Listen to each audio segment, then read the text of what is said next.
महाभारत जैसा युद्ध बिना अस्त्र शस्त्र उठाए स्थापित करवाया धर्म का। तो ऐसा ही ये प्रसंग है, इसको चिंतन करने की आवश्यकता है, न कि केवल एक रूखा सा प्रश्न, इतने विवाह की क्या आवश्यकता थी। ये विवाह नहीं है। हम यदि कहें कि एक व्यक्ति ने चारों वेद कंठस्थ किए, तो पूछने वाला ये भी पूछ सकता है चारों वेद कंठस्थ करने की क्या आवश्यकता थी।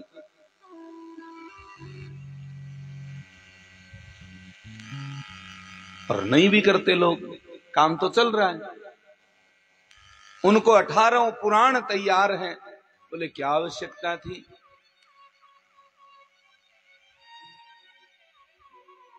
प्रमाण के लिए जिज्ञासा चाहिए, शंका नहीं। एक व्यक्ति ने ऐसे ही भगवान पे शंका कर दी, तो सामने वाले भी होशियार थे, समझदार थे, नीति के जानकार थे। बोले अच्छा, तुम्हारे 5 पीढ़ी पहले या 2 पीढ़ी पहले, 3 पीढ़ी पहले तुम्हारे पूर्वज कौन थे पता है क्या?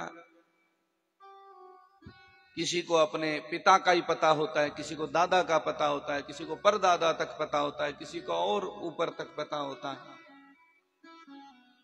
पहली बात तो सबको पता नहीं होता, और यदि 5-7 पीढ़ियों का पता भी हो तो कोई ये प्रश्न पूछ ले कि क्या प्रमाण है कि तू अपने दादा की ही संतान है, या पौत्र है, पोता है, पोती है, बहू है। कई बार लोग अनर्गल प्रश्न अधिक करते हैं, जिनकी कोई टांग पूंछ नहीं होती। 2 पति पत्नी को आपस में भिड़ाना हो तो एक तीसरी सखी भेज दो बीच में, वो कह दे कि अच्छा तुम्हारे पतिदेव तो आजकल उधर जाते हैं, क्यों जाते हैं, क्या जाते हैं, कैसे जाते हैं, वो 10 बातें दिमाग में घुसा देंगी और हो गया जय जय। ऐसे ही श्रीमान जी को बाहर कह दो, अरे आप बाहर रहते हो इस समय से इस समय तक, कभी पता किया कि आपकी श्रीमती जी इतने टाइम पीछे क्या करती हैं? बोले क्या करती होंगी, बच्चों को स्नान ध्यान करवा के खिला पिला के विद्यालय भेज देती होंगी, गृह कार्य करती होंगी, अपना कुछ पठन पाठन करती होंगी। अरे तुम भोले रह गए। अरे वो जो हाथ में जो 35,000 रुपए का मोबाइल दे रखा है ना, उसकी महिमा नहीं जानी अभी तक। अच्छा ये पता है उसका लॉक कोड क्या है? नहीं पता, बस यही तो समझाने आया था। बोगे बीज महाराज। तो ये है शंका।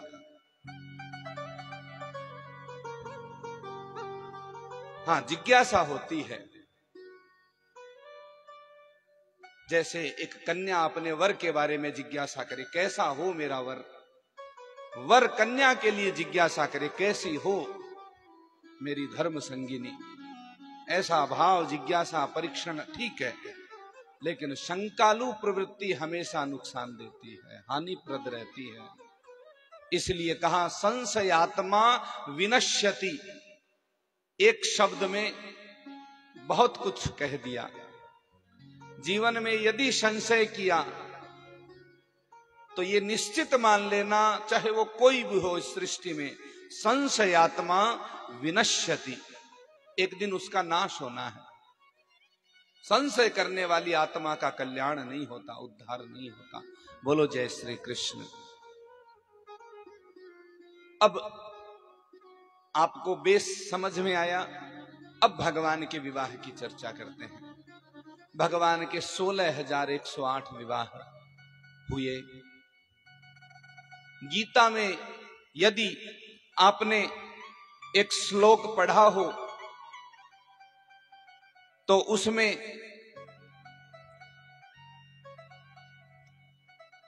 प्रधान अष्टपट रानियों का वर्णन आता है।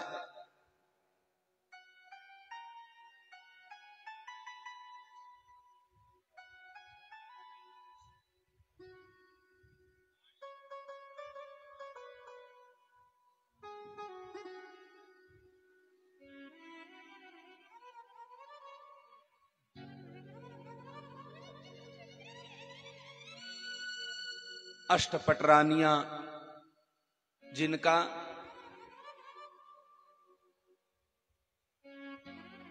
नाम सुना है, भगवान की 8 पटरानियों का।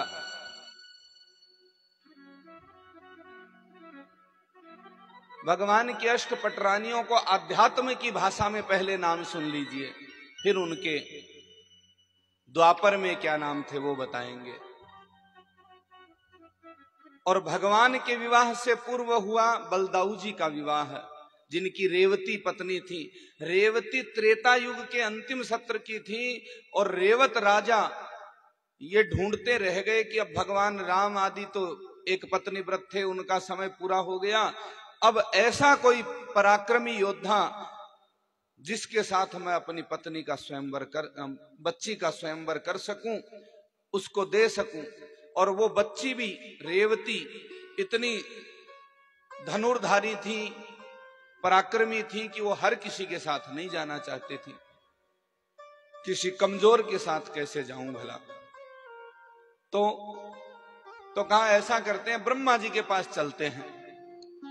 इतने तपस्वी तेजस्वी थे कि ब्रह्मा जी के पास गए और ब्रह्मा जी के वहां पहुंच के कहा, महाराज ये बताओ कि मेरी बच्ची के लिए कोई सुयोग्य वर है भी कि नहीं, मैंने सब जगह ढूंढ लिया। अरे बोले तुरंत जाओ, नहीं तो पिछला युग तो समाप्त हो चुका, त्रेता युग तो पूरा हो गया और द्वापर और जल्दी से पूरा होने वाला है। कहा ऐसी इतना जल्दी क्यों? कहते हैं ब्रह्मा जी का जो लोक है और हमारा ये जो पृथ्वी लोक है, इसकी गति अलग अलग है। हमारे इस पृथ्वी के 100 युग के बराबर ब्रह्मा जी का एक दिन होता है महाराज। बोलो जय श्री कृष्ण। जय श्री कृष्ण। तो यहां का युग परिवर्तन हो गया और दूसरा भी खत्म होने को है, इसलिए तुरंत फटाफट पहुंचो। और वहां बलदेव जी मिलेंगे। तो जल्दी से आए और बलदेव जी के सामने मालाई लेके पहुंच गए। बलराम जी उसको देख रहे हैं ऐसे, क्यों कि सतयुग के लोग अलग होते थे, त्रेता के उनसे कुछ कम थे और द्वापर के उनसे कुछ कम थे, और कलयुग की तो जय जय है, हम सब जानते हैं। और ये तो कलयुग की शुरुआत है। अच्छा, कलयुग जब शुरू हुआ था, आप सबने इतिहास में पढ़ा होगा, महाराणा प्रताप, पृथ्वीराज चौहान, शिवाजी, रानी लक्ष्मीबाई, इन सब के पहनने के और धारण करने के औजार हथियार आपने सुने होंगे। कोई 125 किलो का भाला है, 200 किलो की ड्रेस है, ऐसे ऐसे। इसी कलयुग की चर्चा है ये। तो कलयुग में भी 8-10 फुट के लोग थे और अब 5 फुट के भी हैं महाराज। और आगामी कुछ समय में आयु और ऊंचाई ये दोनों परिमाण घटते ही चले जाएंगे। और कहते हैं एक समय कलयुग में ऐसा आ जाएगा जब छोटे छोटे पौधे, गमलों में जैसे पौधे लगते हैं, ऐसे आदमी लोग चला करेंगे। अच्छा, इतने बड़े बड़े लोग थे तो भारत में बहुत जगह थी, और जो छोटे होते जा रहे हैं तो महाराज जगह की कमी पड़ती जा रही है, जगह महंगी होती जा रही है। पहले लोग 1 किला 2 किला मंदिर आश्रम के लिए दान कर देते थे, गौशालाओं के लिए दान कर देते थे। आजकल तो गोचर भूमियों को भी हड़प लेते हैं महाराज।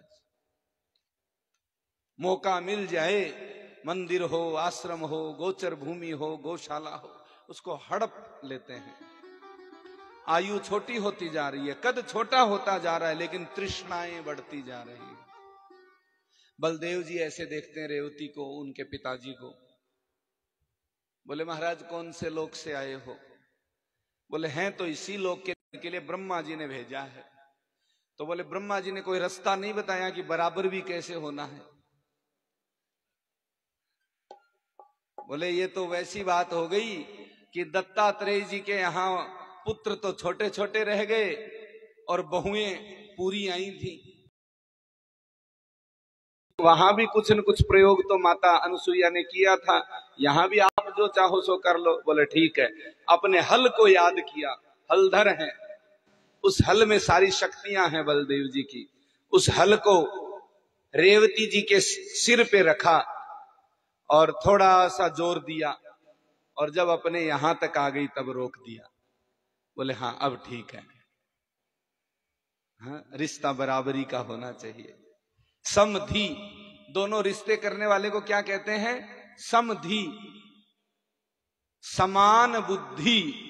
धी मानी बुद्धि, जिनकी बुद्धि विचारों का आपस में मेल जोल हो तो ही रिश्ता करना चाहिए। आजकल बुद्धि विचारों का मेल जोल नहीं देखते महाराज, आज तो और ही कुछ देखते हैं।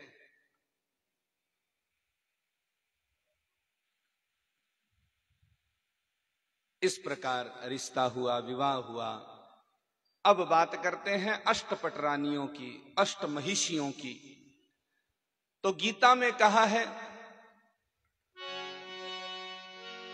भूमिरापो नलो वायु खम मनो बुद्धिरेव च।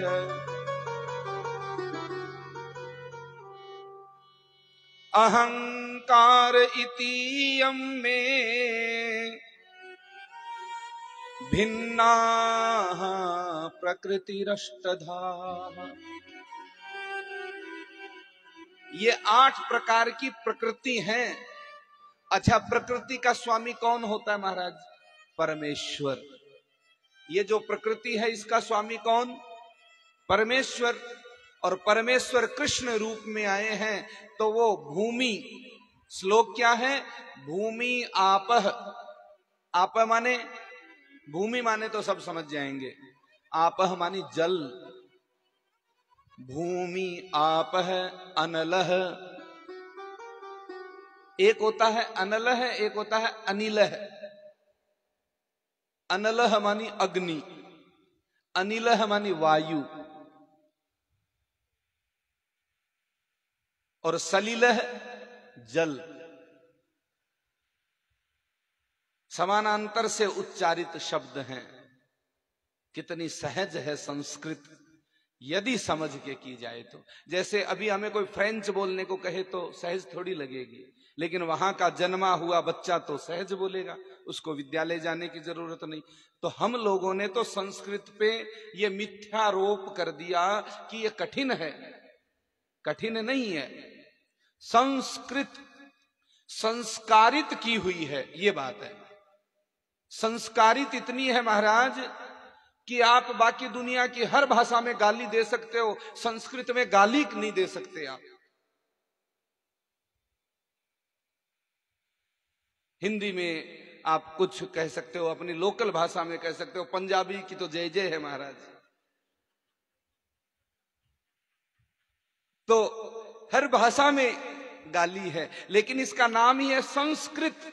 ये संस्कारित की हुई भाषा है। भोषठ, भो मूर्ख है, इतना कह सकते हो आप। रे दुष्ट है। लेकिन कलियुगी मनुष्य की करामात है कि उसने संस्कृत को कठिन बना दिया, गालियों को इजी बना दिया। बोले जी ये तो ऐसे तकिया कलाम है। अपने परम प्रिय मित्र से भी गले भले ही मिले, जयराम जी की बाद में होगी, गले बाद में मिलेगा, पहले 2-4 उसको सुना देगा। है? अरे तो इतने दिन से आया नहीं, मिला नहीं, दिखा नहीं, फोन नहीं किया, मैसेज नहीं है, कोई हाय हेलो नहीं, और नहीं। 2-4 तकिया कलाम उस पे। तो ये थोड़ा सा चिंतन करने का विषय है। यह है संस्कृत, संस्कारित भाषा है। तो 8 पटरानियां कौन है? कभी भी कोई प्रश्न करे, पहला भूमि। 5 तत्वों को तो आप जानते हैं, क्षिति जल पावक गगन समीरा, पंच रचित अति अधम शरीरा। क्या ये 5 हमारे शरीर में नहीं है? ये हमारी आत्मा के साथ ये 5 प्रकृति हैं। और मन और बुद्धि 2 ये हो गए 7, और अहंकार ये 8। ये अष्ट पटरानियां ही जो इस प्रकृति में हैं, जो हम सब में भी हैं, वही मूर्त रूप लेकर के और ठाकुर जी से इस लीला में सहमति मांगती हैं। और भगवान ने किसको सहमति नहीं दी अपनी लीला में? बंदरों को बुलाया है, कौओं को बुलाया, हिरणों को बुलाया, यहां तक कि पेड़ पौधे घास फूस भी और ठाकुर जी की बांसुरी की तान सुन करके और झूमते थे महाराज। बोलो जय श्री कृष्ण, जय श्री कृष्ण। तो शंका करने वालों को उत्तर हम तब दे पाएंगे जब हमें सही जानकारी हो, हमारी सही जिज्ञासा हो, हमारी भावना ठीक हो, हमारा हृदय निश्चल हो, ठाकुर के प्रति समर्पित हो। तो ऐसा नहीं है कि उत्तर नहीं है, उत्तर शास्त्रों ने सबका दिया है। तो ये 8 पटरानियां हुई। अब 16,100 की बात हुई। कहते हैं कर्म कांड के 80,000 मंत्र हैं,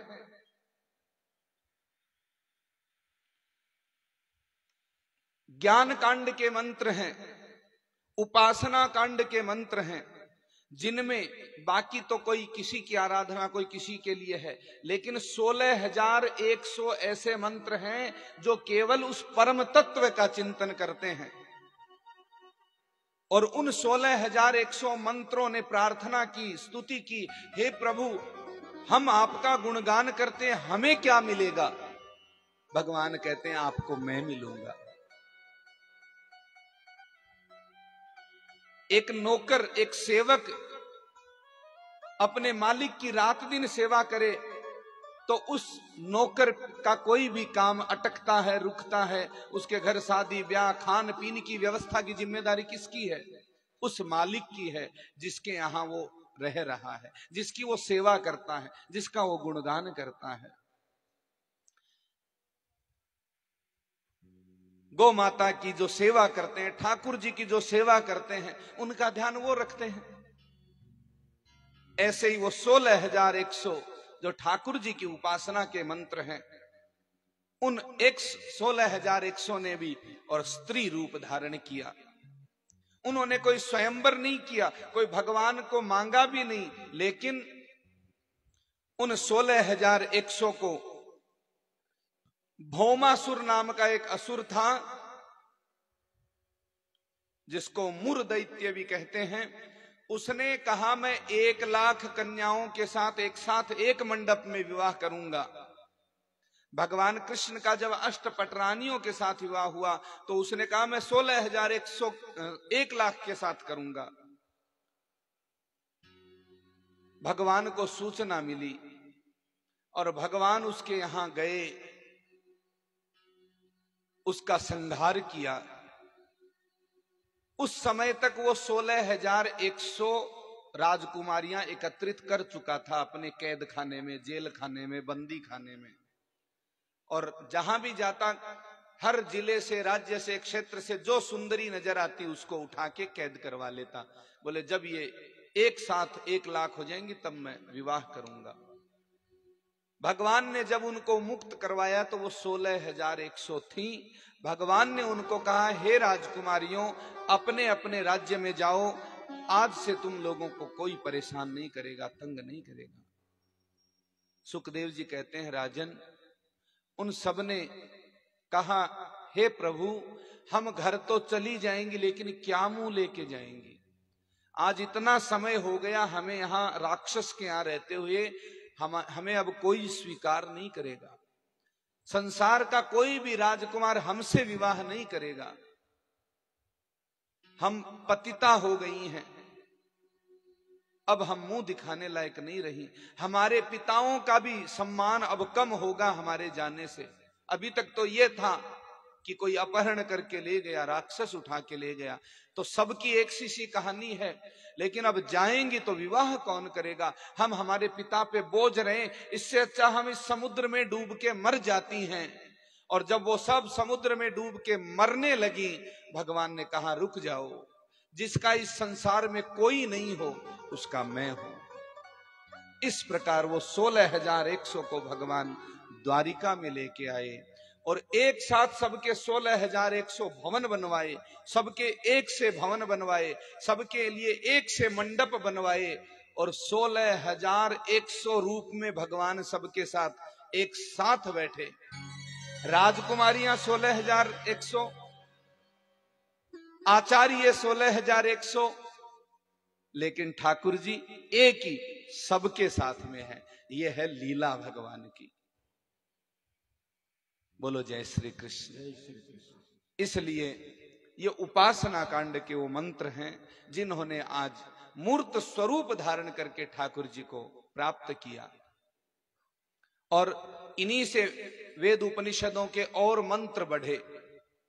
तो वो कौन हो गए? इनकी संतानें हो गई।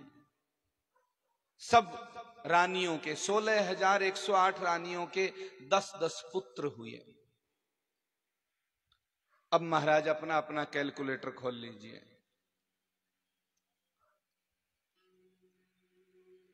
क्योंकि आपको हमने पहले ही दिन बता दिया था कि भाई हमारी तो गणित कमजोर है।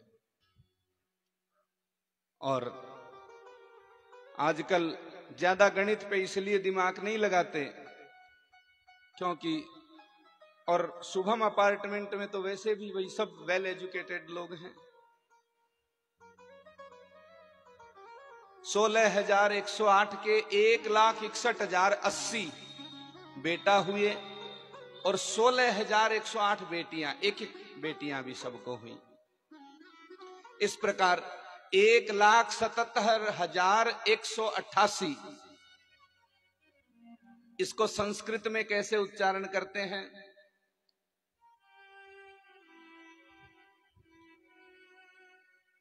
1,00,000 77 को सप्त सप्तति सहस्र और 100 को 1 शतम और 88 को अष्ट अशीति। ये संख्या भागवत जी में बताई हुई है।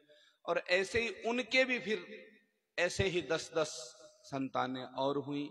इस प्रकार संपूर्ण भारतवर्ष में, संपूर्ण ब्रज 84 कोश में, इधर इंद्रप्रस्थ, इधर हरियाणा, दिल्ली हरियाणा, इधर राजस्थान, उधर एमपी जो आज कहलाते हैं, इस सारे परिक्षेत्र में, और यादवों का बहुत बड़ा, कहते हैं 56 करोड़ यादव लगभग कुल राजवंश हो गया। कहते हैं प्रभु हमने सुना है कि जिस प्रकार रुक्मिणी जी का अपहरण करके लाए थे, उसी प्रकार और रानियां भी ऐसे ही आई कि सीधी सीधी आ गई थी। बोलो जय श्री कृष्ण। बोले 16,108 को तो एक साथ ले ही आए थे, 16,100 को, लेकिन 8 सब अलग अलग तरीके से आई। रुक्मिणी जी को अपहरण करके लाए ही थे। दूसरी है जाम्बवती। जाम्बवती माने जाम्बवान ऋक्षराज, जो राम जी के समय भी थे। उनकी आयु कितनी रही होगी? 8,64,000 वर्षों का तो द्वापर रहा और 12,96,000 वर्षों का त्रेता रहा। तो बताइए कि ऋक्षराज जाम्बवान की आयु कितनी रही होगी? लाखों वर्षों के तपस्वी थे। जो योगी है वो जब जितना चाहे जी सकता है। भोगी है वो उस काल की जितनी आयु है उतना जी सकता है। और जो रोगी है उसका कुछ पता नहीं महाराज। वो तो जितने तक दवाइयों का हिसाब किताब चालू है, जब तक रिएक्शन न कर जाएं, जब तक वो दवाइयां फेलियर ना हो जाएं, तब तक चला जा रहा है। प्राय होता है पहले दवाइयां चल रही हैं, फिर इंजेक्शनों पे आ जाते हैं, फिर डायलिसिस आ जाती है, फिर इमरजेंसी हो जाता है, फिर वो लग जाता है। भगवान जब सांसें कम कर दें तो भी आदमी कृत्रिम सांसें, भले ही चाहे कोमा में या बेड पे ऑक्सीजन लगा के ही जीवन जीना पड़े, लेकिन जीना है महाराज। इससे अच्छा पहले ही जीने का तरीका सीख लीजिए। एक गाना कुछ दिनों पहले या वर्षों पहले बना होगा। एक बार यात्रा में जा रहे थे, एक व्यक्ति खूब झूम रहा था। हमने सोचा कोई हरि कीर्तन सुन रहा होगा, भैया थोड़ा तेज चला दो और भी सब सुन ले। अच्छा, उसने तेज कर दिया आवाज, वो कानों से निकाल के ब्लूटूथ ऑफ कर दिया तो सबको सुनाई दिया, मरने से पहले जीना सीख ले। गाना बज रहा था। तो हमने कहा वैसे तो ठीक है गाने की शब्दावली, तो वो साथ में वीडियो देख के झूम रहा था। वीडियो में फोटो कुछ और आ रही होगी।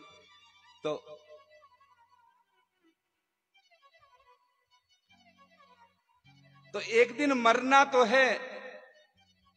अच्छा, जो जैसा होता है ना, जिसका मन जिधर लगा होता है उसको वैसा दिखता है। हमें उस शब्द में, उस गाने की उस लाइन में और तो नहीं पता फिर, लेकिन उस लाइन में बड़ा रहस्य जो भागवत जी के प्रथम स्कंध में परीक्षित जी ने पूछा सुखदेव जी से, और सुखदेव जी ने जो उत्तर दिया वही उत्तर हिंदी में वही है। एक दिन मरना तो है, तो मरने से पहले जीना तो सीख ले प्यारे। जीना ही नहीं आया, जीना खराब कर लिया तो मरना भी खराब हो जाएगा। एक दिन मरना है, इसलिए जीना सीख लो। री री करके नहीं, रो रो करके नहीं जीना, हाय हाय करके नहीं जीना, हरी हरी करके जीना। इस जीने को ऐसा बना लिया जाए, जीना चढ़ने के लिए भी होता है ना, जीने में चढ़ो, वो हमारी सीढ़ियां बन जाए। ऐसा जीवो कि बाद में हाय मेरा ऐसा हो जाएगा, वैसा हो जाएगा, कैसा होगा, क्या होगा, वो सब सोचने की आवश्यकता न पड़े। ऐसा जीवो अपने जीवन को कि आदर्श बन जाओ, प्रेरणा बन जाओ, अनुकरणीय बन जाओ, अनुसरणीय बन जाओ। ऐसा कुछ जीना चाहिए। बोलो जय श्री कृष्ण। जय श्री कृष्ण। हाँ, भगवान की लीलाओं का अनुसरण नहीं करना चाहिए। भगवान ने पूतना को मार दिया तो हम भी 6 कोस का ढूंढे कुछ, हम भी कोई कंस जैसा मामा खोजे, ऐसा नहीं। भगवान जो करते हैं वो नहीं करना, संत जो करते हैं वो नहीं करना। संत नंग धड़ंग रह सकते हैं, संत भूखे रह सकते हैं, संत बर्फ में तपस्या कर सकते हैं, संत 5 अग्नि का घेरा बना के तप सकते हैं, संत शरीर पे भस्मी रमाये हो सकते हैं, संत ब्रह्मचारी या सन्यास लिए हुए हो सकते हैं, संत त्यागी होते हैं, गृहस्थ में नहीं होते हैं। ऐसे बहुत से अलग अलग तरीके के संत हैं। तो हमें जैसा संत करता है वैसा नहीं करना, जैसा भगवंत करते हैं वैसा नहीं करना, वो जो कहते हैं वो करना है। हम गीता जी को तो मानते हैं, पति तो मानते हैं, पति की नहीं मानते।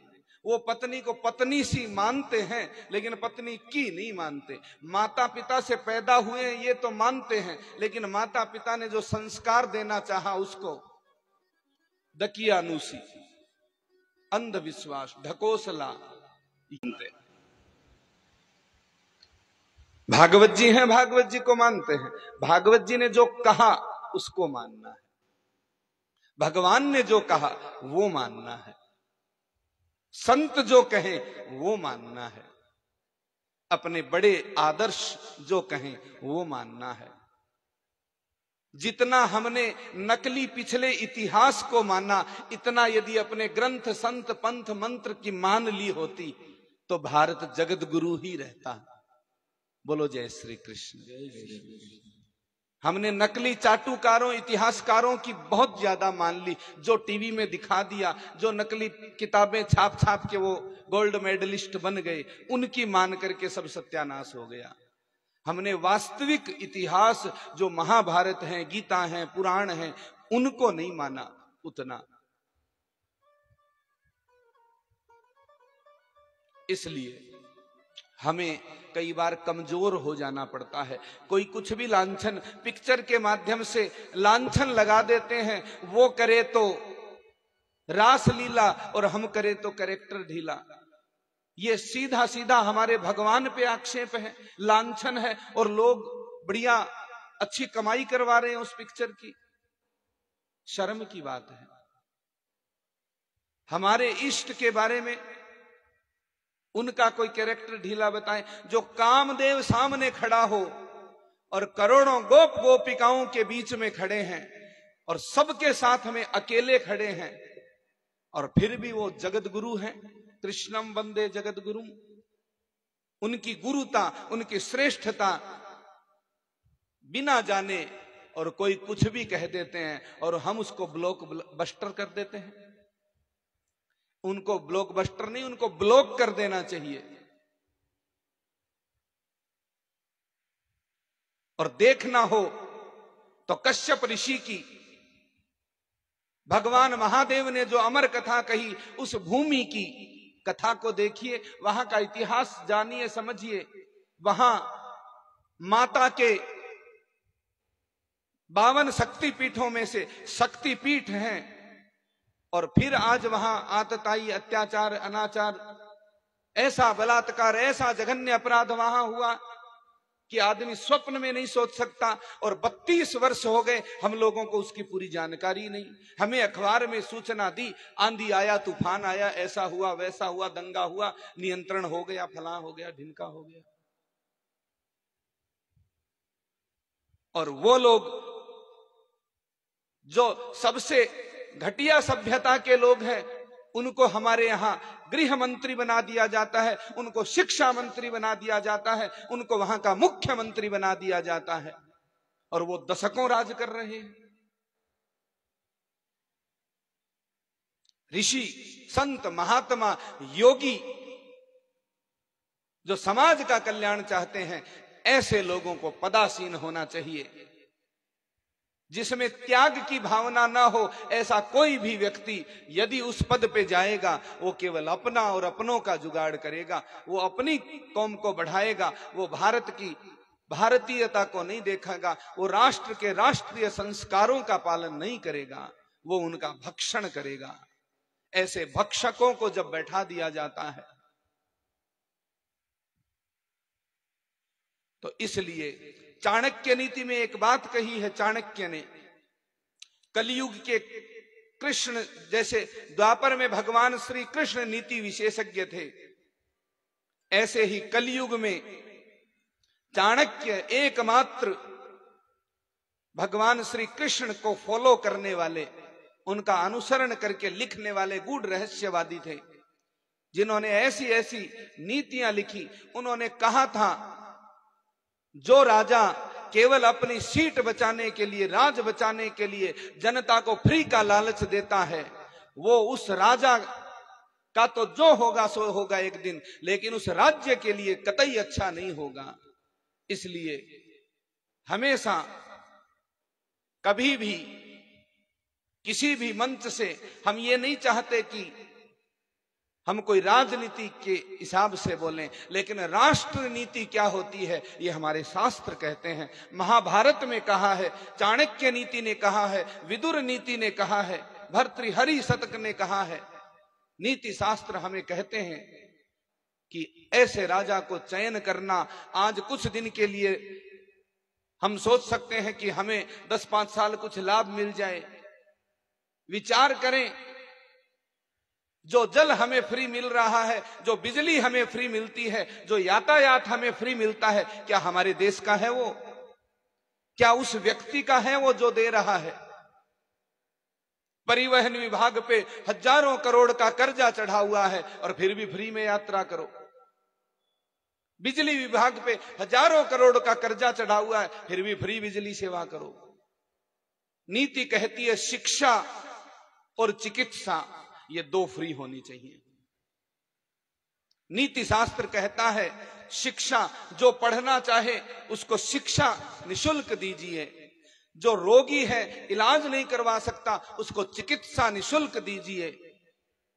बाकी ये जल उस परमात्मा, उस प्रकृति की धरोहर है, उसको जितना सीमित तरीके से प्रयोग करेंगे उतना ही हम अपने आगे आने वाली पीढ़ियों को वो जल और बिजली दे पाएंगे। और आज ही फ्री कर करके सारा प्रयोग कर लेंगे, अगली पीढ़ियां क्या करेंगी? वो लड़ेंगी और वो हमें गालियां देंगी कि हमारे पूर्वज उस समय क्या पढ़े लिखे नहीं थे, क्या मूर्ख थे जो इन चीजों पे कभी बोले नहीं।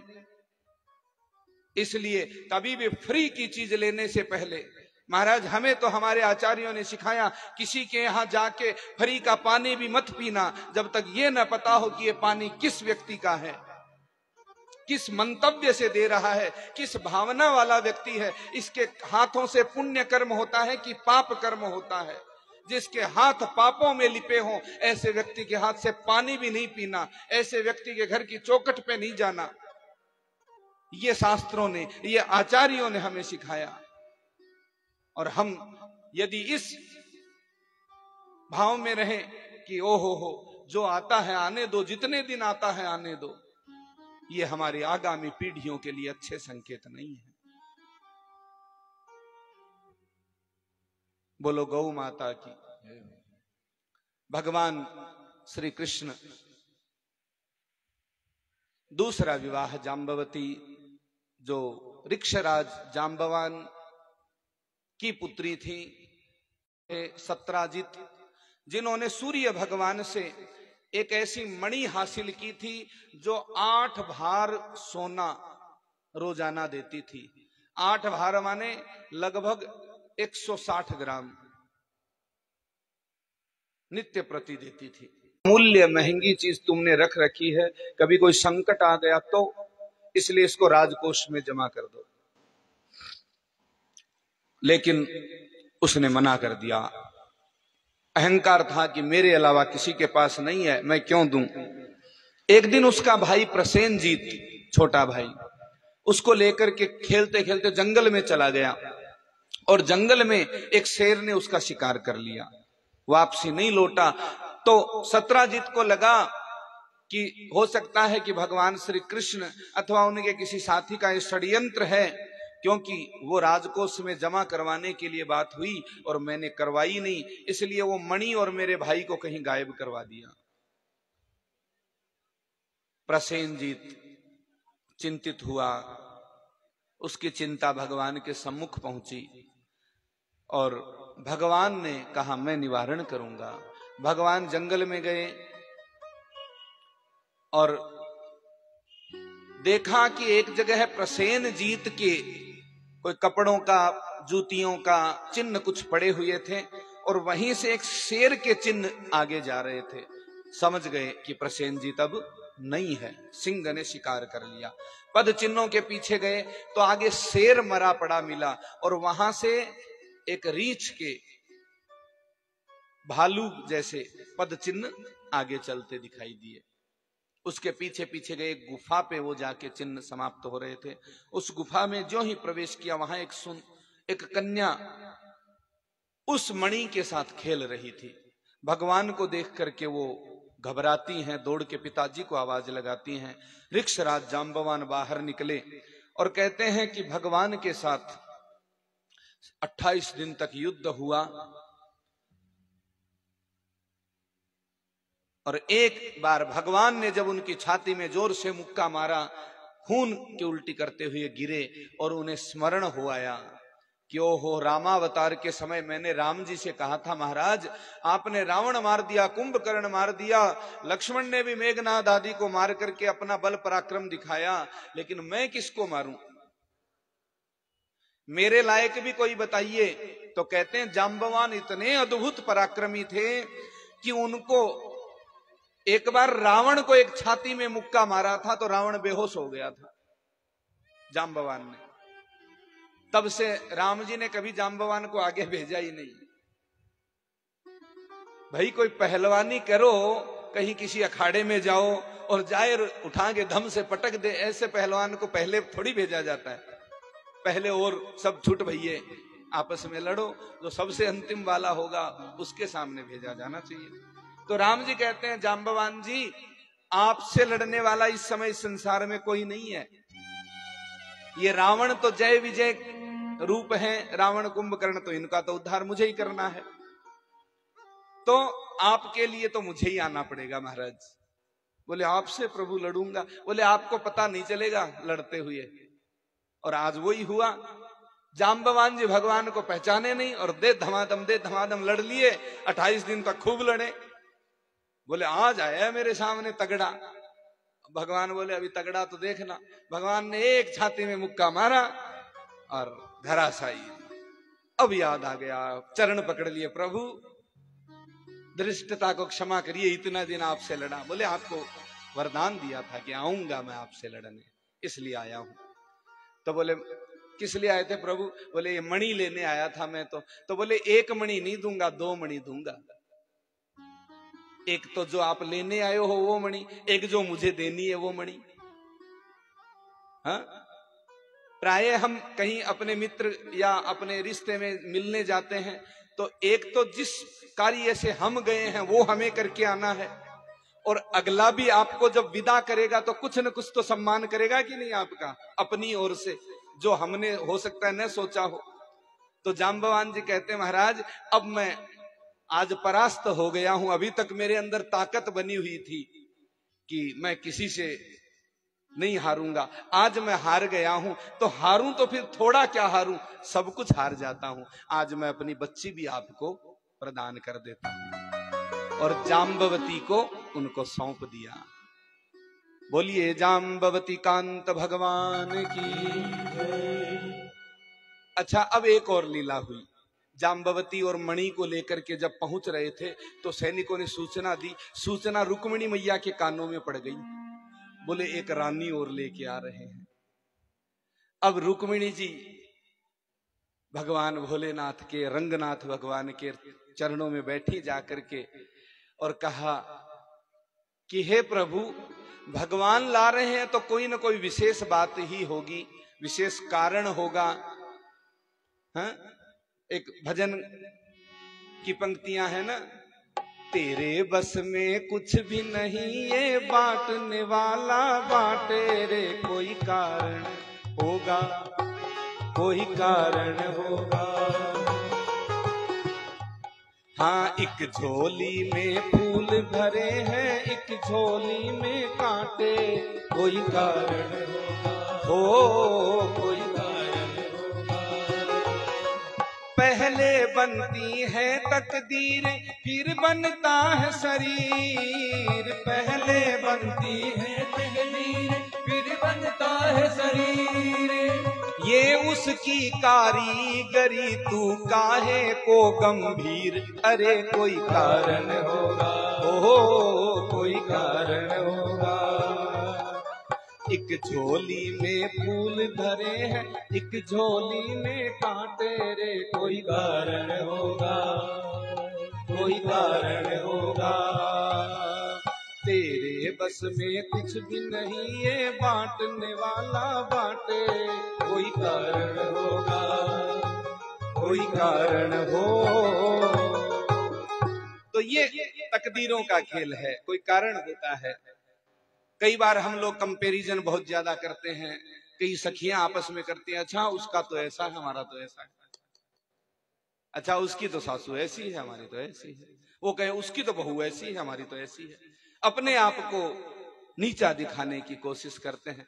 क्या ऐसा दिखाने से भगवान कोई एक्स्ट्रा उसमें कुछ और निकाल के दे देंगे?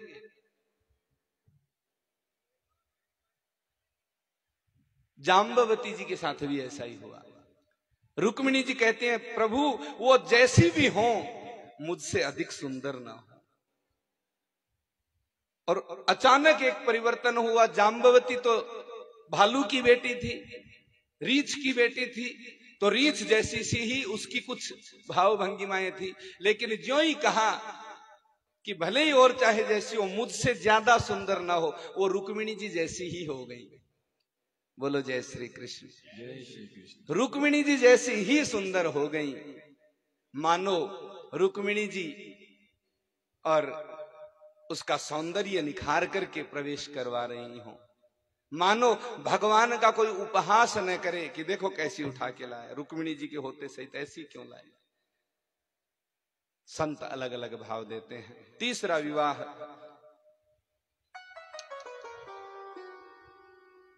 उस मणि को जब लेके आए तो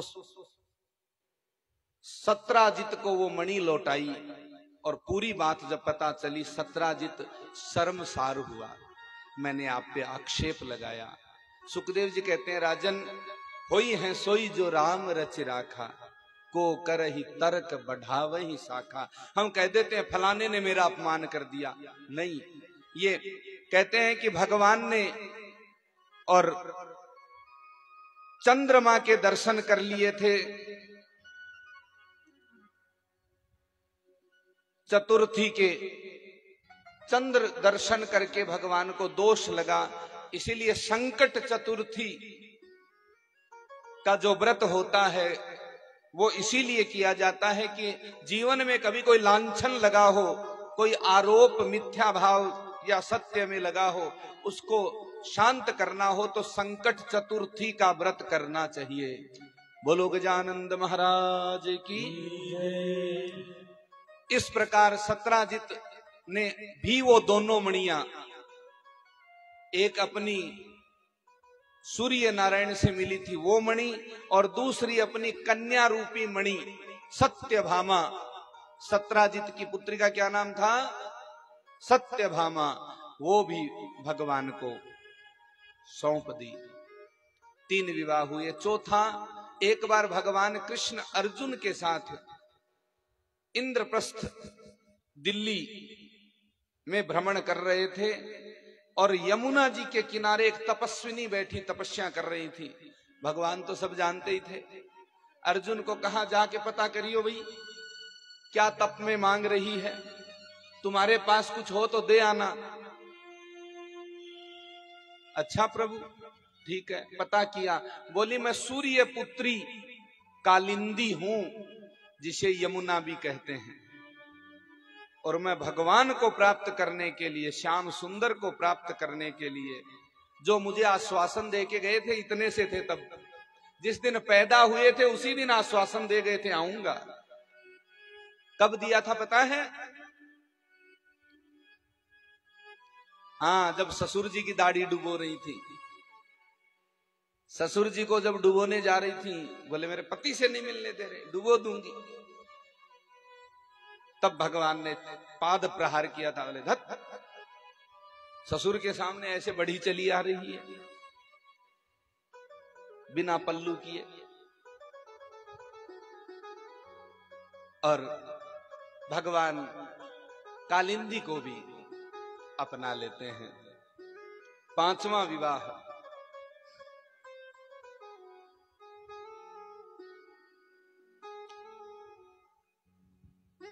विंद और अनुविंद की बहन थी मित्रविंदा, राजाधिदेवी की कन्या।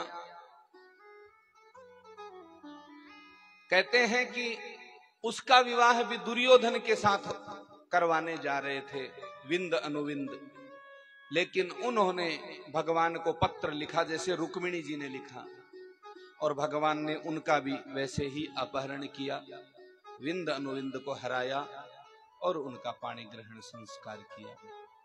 6ठा विवाह, कौशल देश की राजकुमारी सत्यसेन की पुत्री सत्या, जिसका एक नाम था नागनजिति। नागनजिति मानी 7 खूंखार बैल थे उनके राज्य में, और राजा ने घोषणा करवा रखी थी ऐसा कोई पराक्रमी जो अकेला इन 7 बैलों को एक साथ नाथ ले, एक समय में नाथ ले, उसके साथ मैं विवाह करवाऊंगा। ऐसा कोई राजा इस भूतल पे नहीं था। सब ने प्रयास कर लिया। अंत में भगवान श्री कृष्ण गए, एक साथ अपने 7 रूप बनाए, 7 को पकड़ा, उनके नाथ डाली और ला करके खूंटे से बांध दिया, और राजा ने अपनी सत्या नागनजिति कन्या को उनको सौंप दिया। 7वीं श्रुत कीर्ति की पुत्री भद्रा, जो मद्र देश के राजा बृहत्सेन की पुत्री थी, उसका भी भगवान ने पाणी ग्रहण संस्कार किया, स्वयंवर में जीत के लाए। और 8वां विवाह लक्ष्मणा के साथ हुआ। वो वैसा हुआ जैसे अर्जुन द्रौपदी को लेके आए थे। मछली भेदन का स्वयंवर था, जो मछली को भेद देगा उसी को वो मिलेंगी। मछली का भेदन भगवान श्री कृष्ण ने किया। और इस प्रकार ये 8 पटरानियां, 8 के एक बार नाम बता दो ताकि अगली कथा में याद रहे। बोलो जय श्री कृष्ण। जय श्री कृष्ण। पहली तो पता है, कल विवाह किया था, सबने कन्यादान किया था महाराज। पहली रुक्मिणी, दूसरी जाम्बवती, लड़ाई हुई थी वही, इतनी लंबी लड़ाई चली है तो याद रहना चाहिए। तीसरी लांछन हटाना पड़ा उसके लिए भगवान को, सत्राजित का, तो सत्यभामा तीसरी। और चौथी ससुर जी की दाढ़ी डुबोने वाली। ऐसे जल्दी याद रहता है माताओं को, खासकर जो सास ससुर से कहीं रिलेशन होता हो, कोई बात आती हो तो वो याद रह जाती है। चौथी कालिंदी, छठी भद्रा अथवा नागनजिती, सातवीं श्रुत कीर्ति, आठवीं लक्ष्मणा। इस प्रकार 8 विवाह ये हुए। 16